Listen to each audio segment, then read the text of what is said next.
Hello everybody and welcome back to Football Talks. We're talking over all of the weekend's action. I have still got my United gear on. Yes, I have.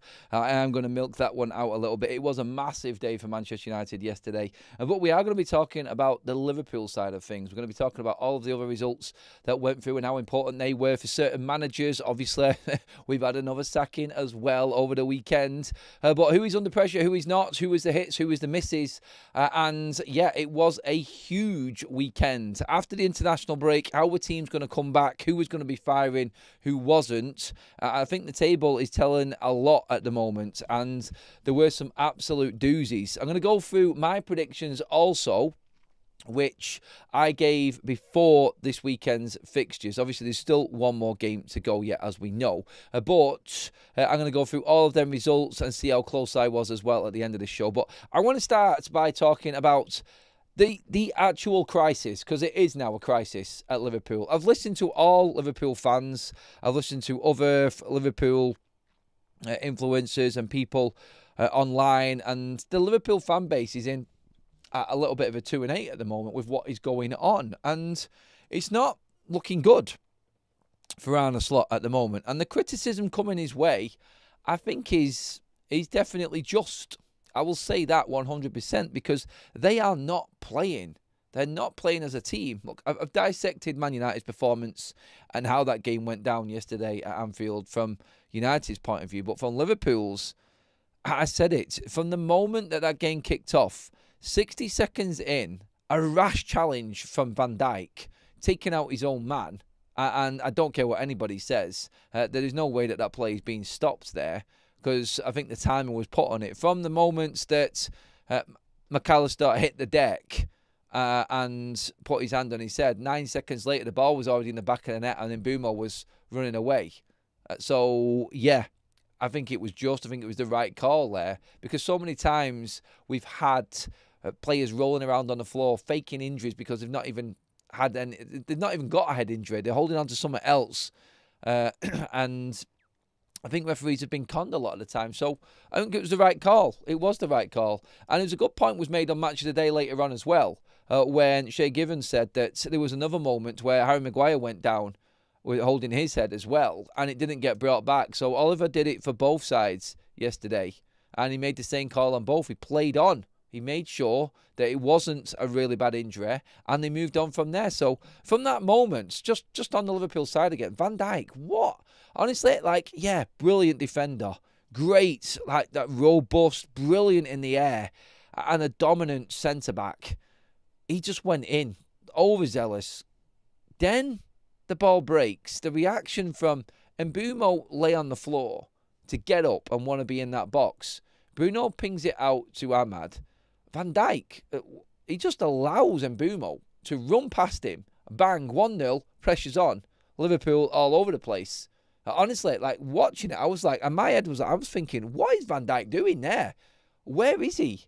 He was all over the place yesterday, Van Dijk. And I think it was Roy Keane who has said, he's told Van Dijk pretty much just to put up and shut up, basically, because when you look at it, he is doing a lot of moaning again. There is a lot of talk about Liverpool and what's going on and everything like that. But Roy Keane, this is the headline in the paper this morning, Roy Keane tells Virgil van Dijk to look in the mirror and calls into question Liverpool's captain's leadership after a really naive defending. So Arne Slot's men register a fourth straight defeat. Fourth straight defeat is why we're talking crisis at the moment, because this is unheard of for Liverpool. And look, they lost their first game at Anfield in over a year. The first time this season anybody's beat them at Anfield. Manchester United's first win in over 9 years at Anfield. There does seem to be a after the Lord Mayor show effect going on here at Liverpool. And Arne Slot's losing the plot a little bit. And I mentioned it on Forever United TV before, for Arne Slot to come out in his post-match press conference and bemoan and say and not feel happy about the way that Manchester United played.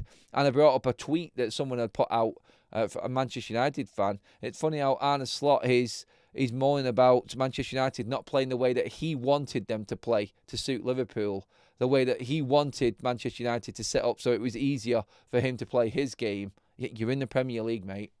And some teams are going to low defend and go long sometimes. You didn't deal with it. This is football. The rules are rules, and you can play whichever way you want. So you can bitch and moan about teams playing a low block, but this is 4 defeats in a row, mate. It's not one. You just won the league at a canter with a brilliant Liverpool side. You spent 450 million quid on more players coming in, the so-called best of the best, and you're worse. And everybody can see it. He's playing Mo Salah continuously. He's dropping record signing Florian Wirtz. Ekitike looks better than Isak at the moment and more deadly. He needs to start ahead of him. The 2 record signings for Liverpool in Wirtz and Isak are just not with it. It doesn't work. Liverpool's connection and Liverpool's rhythm is all over the place right now. And looking in from the outside, you actually do look easy to play against. And that's the scary thing, I would say. We said all along, and I've done many shows on Football Talks here, and I've praised Liverpool for getting through the start of the season, not playing well, but getting the results and having that mentality, and you need that mentality. As soon as you lost one game, that's gone. And it's evaporated. It's finished. It's like, where did that go? Where did that grit, that steeliness and determination go from Liverpool's game? Because it is non-existent now. There is nothing there at all. And there is no player on that pitch, I don't think, that's leading them. And I can understand why Roy Keane has had a go at Van Dijk there, because he does seem to have lost a little bit of that presence about him. And he isn't that bullying centre-back and dominant force that he once was. They have lost their way. I think Konate is a weak link. I don't think Kirkez has hit the ground running.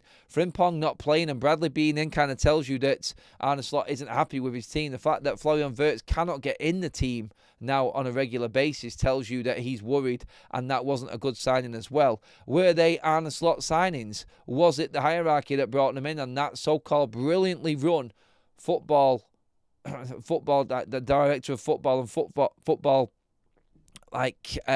what's the word I'm looking for right there? I've lost it completely. That football management side, that structure at Liverpool that I've had and I've had so much praise about, is that what is at fault here for the first time? Because it does look that way. It looks like Arne Slot can't make the most of what he's got. When you look at it, what did you have? It was, and this is an approximate, it's not a definite. When you put Florian Wirtz, Hugo Ekitike and Jeremy Frimpong all on the bench yesterday, signings that Liverpool made this summer. When you add them all up, it's close to £250 million. It's in around that ballpark figure. So near enough £250 million that you spent this summer is sat on the bench because you can't make them work. Frimpong coming on for Mo Salah said it all for me. Mo Salah is not doing it. He isn't anywhere near where he was. And the fact that Slot keeps on putting him in the side, I think is hitting Liverpool fans hard now. And I'm only going off what I've heard from Liverpool fans online and people bemoaning what is happening. The Salah thing is an issue. The Wirtz thing is an issue. That's the biggest thing that I'm hearing coming out of this Liverpool fan base at the moment. Is Arne Slot actually in trouble? Because he doesn't look like he is... He doesn't look like he's getting to grips with what's happened this summer. And he doesn't know, I don't feel at the moment, how to handle this situation. Because one defeat turns into 2, and now a month later we're into 4, and it's in all competitions as well. I said at the time when Liverpool lost a couple, they'll bounce back. Another 2 defeats on, and you're thinking, what the hell? All right, now they're actually 4 points behind Arsenal at the top. And that's a big gap considering that Liverpool didn't lose a game. I think, what was it, about 6 or something like that? I think Liverpool had 5 straight wins, and then they've lost the last 3 in the league and 1 in the Champions League, obviously. So the crisis is there, I think, and it needs to be talked about because it is genuinely real. When you've got that many players sat out because you can't make them work, and then the players on the pitch, the ones that you would normally count on, like your Van Dijks and your Salahs, are not performing either. There is a balance within Liverpool that just isn't working right now. Going back to what I actually said on this result, though, just to continue with the show, I actually said this would be a 1-1 game. So I got that result wrong, Liverpool versus Man United. I had Bruno to score. He got an assist and he should have scored. because he should have made it 2-0 in the first half. But I said Liverpool won, Manchester United won. I was almost there, but I'm definitely happy that I got that one wrong and United ended up winning the game. But yeah, that's how I seen that game. Just because Liverpool's form, it was the only hope I had. But I was expecting more of a bounce back and more of a reaction from Liverpool. Let's just get a few comments in on the situation and everything that everyone's opinions on what's going on at Liverpool. We've seen players have it in the past who get a wage rise and then you see a different player from then. It does happen in football, that it does. Liverpool are lucky no one cares about them. If United had spent that kind of money, the noises would have been there before the season had even started. Is there enough noise? Is there enough criticism for Arne Slot on Liverpool in the media right now? This, I think, honestly, is... I feel like right now it isn't fair, I don't think, in terms of the criticism, for instance, Manchester United have had compared to what Liverpool should be being slaughtered this week. And we'll see. Look, it might come about and we might get to that point, but let's just see what happens and let's see if anybody actually does come out and really go into Liverpool on this, because Slot's getting it wrong. You can't hide away from it. You can't hide away from it. Right. By the way, everybody, quickly, we're going to give away some memberships here on Football Talks this morning. If we can get to 70 likes on the video, we're going to start giving away a few memberships as well. So if you haven't already, please give the video a like. Raw's in with a super chat there. I love that. Thank you, mate. Who are Arsenal going to choke the league to if Liverpool won't stop them? Have Manchester City come back into the fray now? Are they part of it? They got a decent win against Everton this weekend at a canter. I went with 3-1 to Manchester City. And I got it right. I said 3-1 City, Haaland to score. It was 2-0. So I'm claiming the right result there. I got that one bang on. Haaland scored and Manchester City won by 2 goals. Although it was, I did say 3-1. I expected Everton to have put up more of a fight, but I think they missed Jack Grealish in that game. Is that now Arsenal's main title challengers? Are Liverpool going to keep dropping away, or can Liverpool stay in this title race? That's the conversation that's being had right now, I think, in the football world. And I expect that to happen this week. Will Liverpool bounce back in the Champions League? We will see this week, and we'll have it covered here on Football Talks as well. But Manchester City back, probably the most boring game of the weekend. City winning 3-1 against Everton. That was a good result for them. It just keeps them up there and keeps them well and truly in the race right now. And Liverpool dropping to third. It just goes to show that Arsenal and City have got their ships in order, and Liverpool have fallen away. Cannot afford to fall any further, though. Other games this weekend as well. When you look at everything, when you look at all of the games this weekend, it was one of them coming back from international break. You never know what's going to happen. You never know how good the teams are going to perform. Obviously, tiredness creeps in, fatigue, things like this. But my God, the games this weekend were actually really good. Some really good performances. I mean, the first one of the weekend, Chelsea, and the win 3-0 away to Nottingham Forest that's seen Ange Postecoglou sacked. Who do you think is going to come in, by the way? Is it going to be Mancini? I've seen a tweet from David Ornstein this morning saying that Sean Dyche is now out-and-out favourite to win. Looks the more favourable option. Sean Dyche is on his way in to Nottingham Forest. It would seem. Forest fans, let me know, is that a good move for you? But I've already put videos out on this game from the weekend. Obviously, the Ange Postecoglou sacking one, you can catch up with that and what happened in the game as well. There was some actually saying that there was a fight fisticuffs between Mazarakis and Ange Postecoglou after the game. I don't know if that actually did happen, but he was gone within 20 minutes. He'd not even gone in to see the Nottingham Forest players. He went straight down the tunnel, was told, and was in his car and out of the stadium in less than 30 minutes of the game finishing. Staggering. And then the players had a meeting themselves, a player meeting for an hour, apparently, after the game to sort things out. So no manager meeting, no coaches, nothing there. It was just Forest players just dealing with a situation themselves. My God, what a scenario that developed there at the City Ground that weekend. There's also a video on here on Football Talks about Garnacho being hooked out of that game.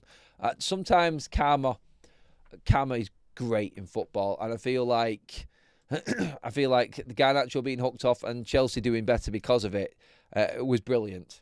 It was. But let's not. Chelsea right up there now. Chelsea are knocking on the door in 5th place and comfortably in there. I actually got this scoreline bang on. I said 3-0 to Chelsea. The only thing I got wrong was that Enzo would score and he was injured. I forgot he was injured on international duty. Idiots. Otherwise, I'd have absolutely nailed it. So I got the result right against City and Everton. I got the result and scoreline right against Chelsea and Forest. So I'm doing well here.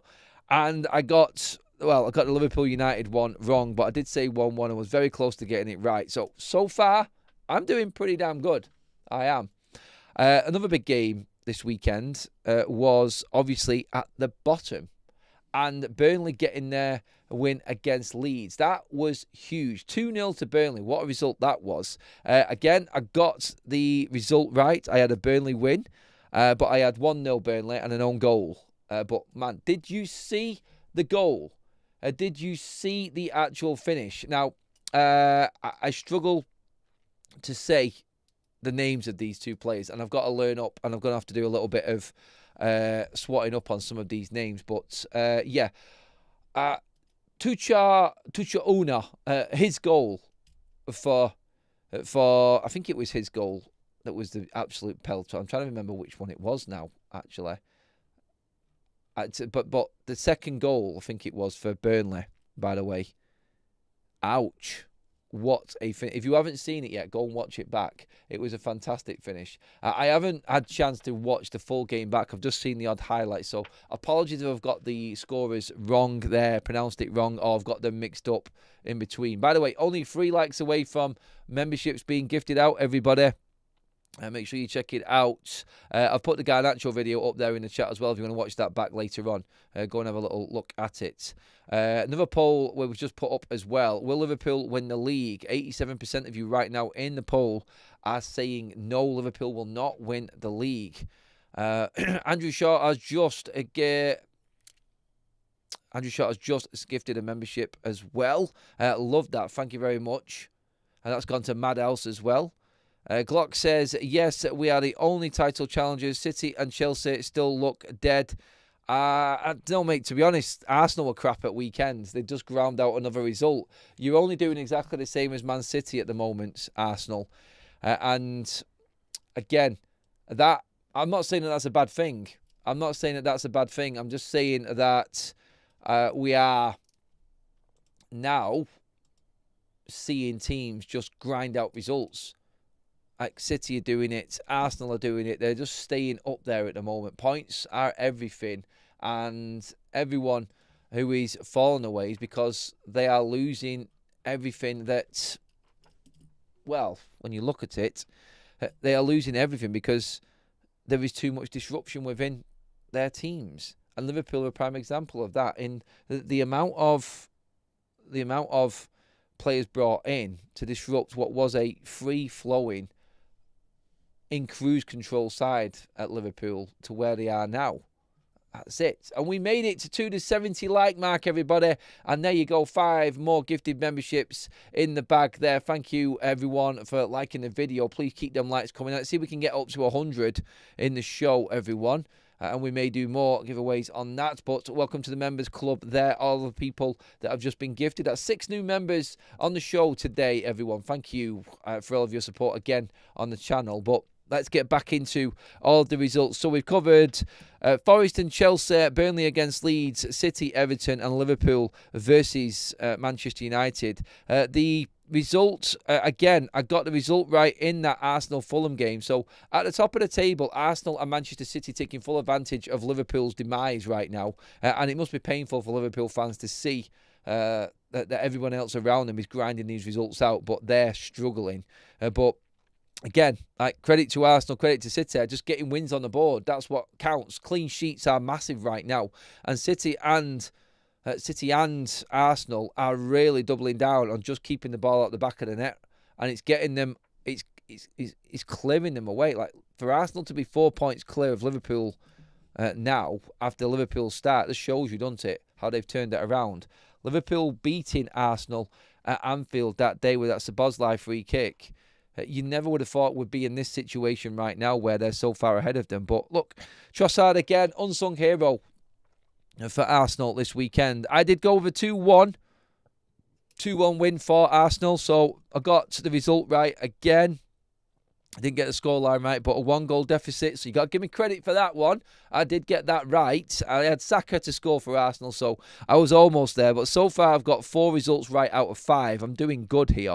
And this is where it starts to go wrong, because the Brighton versus Newcastle game, I almost nailed this as well. I went with a 2-2 draw and Danny Welbeck to score. How close was I, by the way? 2-1 win for Brighton and Welbeck on the double. I told you this would happen. I had this down. Man, I was so close to getting that absolutely bang on the money. But no, got the result wrong. Got the scorer right. And 1 goal out again. Come on. My near misses so far. Liverpool 1, United 1.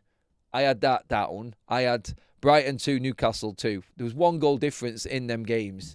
So very, very close. But well done, Danny Welbeck. 34 years old. Wow. He's just a new lease of life. And Hurtzler's got Brighton playing again. Absolutely on it at the moment now, Brighton again now. Couple of good results and climbing back up into the top half of the table where they was last season again. Just behind Manchester United. 9th against 10th this weekend. That's probably one of the games of the weekend, actually, United versus Brighton. So, going to be interested. 2 form teams, and that will be a tough one to call, definitely, on Friday when we do our prediction video again. But yeah, well done, Danny Welbeck. Well done, Brighton. Great result. Newcastle struggling right now. Newcastle definitely having issues away from home. I don't think they've won away from home yet this season, Newcastle. Yeah, I think it is going to be a strangely difficult season for Newcastle. And I don't actually know why they're suffering so much. Maybe it's just that they've had some really tough games so far this season. You've got they've played Arsenal, they've played Liverpool.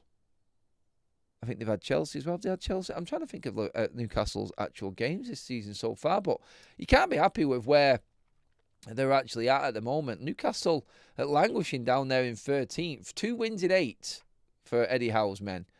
Pretty inconsistent at the moment as well. So, not scoring goals is a big problem. Losing Isak seems to have really affected Newcastle. In fact, they're averaging less than a goal a game at the moment. One of the lowest in the league. When you consider West Ham have scored 6 goals and Newcastle have only scored 7 this season, that Isak transfer, and don't get me wrong as well, Voltemade, who they signed, scored again at weekend. He's doing all right, but they're not getting enough goals from elsewhere on the pitch, Newcastle, at the moment. And that's the problem that they're having. And their away form is very, very poor. Very poor. So, yeah, I mean, let's look at it a few different ways. Honestly, Newcastle, I think they will bounce back. I think there is a vibe still there at Newcastle where they can turn things around. But look, they always say the table never lies. Newcastle are 13th with 2 wins. And we're still looking at a position here where Manchester United and Ruben Amorim are being talked about more and their demise. Like, look, you can only talk about what's happening now. The past is the past. United are up in the top half of the table. 4 wins from 8. Newcastle are 13th, 2 wins from 8. And they're expected to be higher than United this season. So too Aston Villa, who is our next game, actually. And a massive result for them yesterday away at Tottenham. Tottenham slipping a little bit. And I think the honeymoon period for Thomas Frank seems to be over. I'm not saying that they're bad. I'm not saying that it's the end of the world, and they're still in a very comfortable position, sat in there in 6th. But what you're looking at here, I feel, again, is that Tottenham are proof that this is a tough league. You cannot just continuously win games and expect to win games. And you are, I think, with Tottenham, looking at a different team, well organised, but are just finding out that anybody can beat anybody this season. And for Unai Emery's side, again, coming forward, that's 5 wins in all competitions in a row, I think now. He's turned it around, and they've gone from relegation zone, not scoring in the first 4 games, I think it was, to now having 3 wins on the board and right up there into 11th position and looking a lot more comfortable, Aston Villa. So, yeah, 3 wins in a row in the league has boosted them. So that's unbeaten in 5 now for Aston Villa. 2 draws, 3 wins. Result yesterday, I went with Xavi Simons to score for Tottenham and a 1-1 draw. It was 2-1 to Villa, and Bentancur was the goal scorer for Spurs. I was close again. I was 1 goal out yet again. I'm getting very, very close. I'm getting very close to these results being absolutely bang on the money here as well. I'm actually quite pleased with my results here. I'm doing quite good. Right, on to the next game. We're running out of games now. This one I got completely wrong. Absolutely smashed out the park with this one, because the previous games between Crystal Palace and Bournemouth had given us about 2 goals in 3 games. It was a 1-0 prediction Palace win for me, with Mateta scoring. Now, I got Mateta, he got the hat-trick, but what a game this was this weekend between Palace and Bournemouth. My God, game of the weekend, definitely. That ebbed and flowed, 3-3 draw, so I got completely blown out with the result. But both of these sides still more than holding their own in the league. Crystal Palace are sat in 8th comfortably, 13 points. Bournemouth in the top 4 still on 15 points, just missing out on goal difference to Liverpool at the moment. In fact, they should be ahead of Liverpool if you look at everything. The fact that Liverpool have won more games is the reason why they are actually above Bournemouth right now. Both scored 14, both conceded 11, both got a goal difference of +3, 15 points apiece. But Liverpool have won 5 games, and I think that's why they are sat in 3rd right now. They really should be 4th, because I think Bournemouth, beginning with B, should be ahead of them. I'm just trying to bring Liverpool down another place. I'm only joking. But credit to Bournemouth, and Iraola, again, still up there after 8 games comfortably. Playing well, dangerous, goals galore, but do like to concede goals, Bournemouth. That's probably their downfall. Their front line is brilliant, and they're right up there, one of the highest goal scorers in the league right now. But their defence is probably one of the worst in the top half of the table. In fact, they are up there as one of the worst defences in the top half of the table right now. And you just look at the other teams around them, and you're thinking, that's probably why. That's probably why they're ahead of them. The likes of City and Arsenal combined have conceded less goals than Liverpool have and what Bournemouth have. That's the difference, I think. The defences at the moment is winning the day in the Premier League. I said that before with Arsenal and with Man City. Good defences seems to be the way forward right now. Last game of the weekend, I predicted a 2-2 draw between Wolves and Sunderland. It didn't go that way, but again, 2 goals for Sunderland. I got that right. It was a good result for Sunderland. Comfortable win in the end. And you know what? Out of everything, when you look at it, Sunderland are there still being comfortable in the top half of the table. You've got to give them credit. You've got to give them credit. Beaten last time out by Manchester United, of course. And I look at it and you go, Sunderland to be, I'm just going to bring the table up again now. Sunderland to be where they are in 7th after 8 games. 4 wins, 2 defeats, 2 draws, +3 goal difference, 14 points. Like, credit to them. What a start to the season. Yes, you could say that the fixtures have been favourable to them, and they've got bigger games to come. But still, they're 7th in the league, and I feel like that kind of start to the season is definitely going to put them right up there and feel comfortable of staying up. But I got that result wrong. Obviously, we still got West Ham and Brentford to go. That game is tonight. That is the last game of the winter. I've just seen I've seen an absolute belter of a I think it's a TikTok, actually. Not cutting my hair until Liverpool win 5 in a row. Arne Slot with the mop head, the United Strand guy. Someone's just put his hair onto Arne Slot. It's brilliant, actually. But quickly, just an update on the managerial situation at Nottingham Forest while we're talking about it. Romano has come out and tweeted, Nottingham Forest are closing in on an appointment of Sean Dyche as the new head coach. After Roberto Mancini talks collapse, as revealed yesterday, deal being finalised with Dyche, who's ready to accept. Sean Dyche is back in football, people. He's heading to Nottingham Forest. The pragmatic manager is back in town. Dyche, well, let's just say we've got another character back. And Nottingham Forest are about to employ their third manager of the season.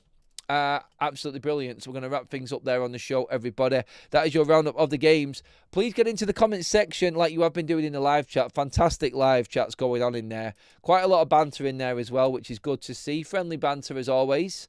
Please give a like on the video as well before we finish up. That'll get us near that 100 mark, which will be epic. And thank you again for all your participation this morning throughout FUTV and Football Talks, everybody. I've loved it. It's been great. I'll see you all later on as well. But get your comments in on the Liverpool situation. Crisis or not. It's as simple as that. Get in there and I'll see you all later. Subscribe to Football Talks. I'll see you in a bit, everyone.